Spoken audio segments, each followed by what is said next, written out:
Si on retourne vers les phases 7, 8 et 1, eh bien donc, le moment angulaire atmosphérique est en train de diminuer. Il peut être plus ondulant, il peut plus générer des blocages dans les latitudes nordiques avec, comme on vient de connaître, eh bien, des températures plus froides.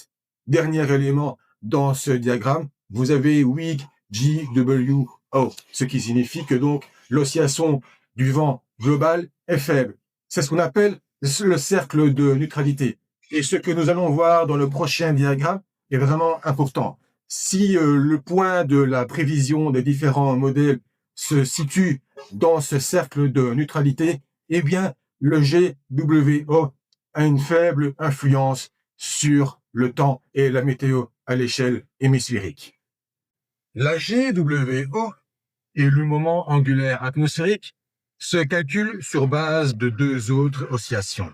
Celle de Madame Julian, dont nous avons déjà parlé à plusieurs reprises dans des décryptages précédents, et une autre dont nous n'avons pas encore parlé, qui est ce qu'on appelle l'East Asia Mountain Talk, ou EAMT, qui peut être négatif ou positif, et que l'on traduit par couple de montagnes de l'Asie de l'Est ou friction de montagnes de l'Asie de l'Est.